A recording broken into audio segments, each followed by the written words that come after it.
বান্দরবানে ভীষণ কুয়াশা পড়েছে। আপনারা জানেন যে ভোরবেলা কুয়াশার মধ্যে চা খাওয়ার একটা মজাই আলাদা। আমি সকালবেলা ছেলেকে স্কুলে দিতে এসেছি।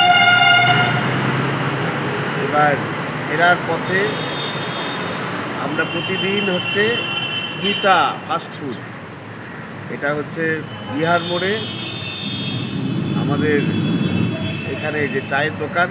আমি প্রতিদিন এখানে সকালবেলা চা খেতে আসি।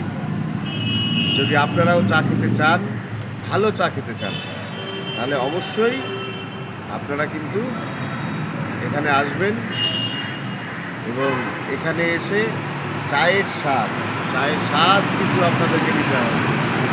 কারণ ওই যে কথায় আছে, এক কাপ চাই আমি তোমাকে চাই, ডাইনে এবং বায়ে আমি তোমাকেই চাই।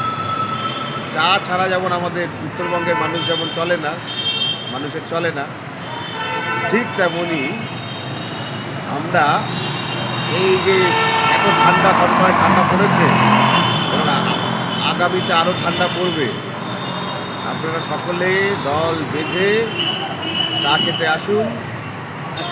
বিহার মোড়ে পুরনো যে আগে এখানে চার্চ ছিল তার অপোজিটে, আর এখন হচ্ছে এই যে আমাদের ফ্লেক্সের দোকান অপোজিটে, ঋত্বিকের ফ্লেক্সের দোকান, ফ্লাইওভারের তলায় দিদির চায়ের দোকানে আপনারা সকলে দল বেঁধে আসুন। চলুন, নমস্কার। নমস্কার দিদি, তোমাকে চা ভালো লাগছে? Thank you.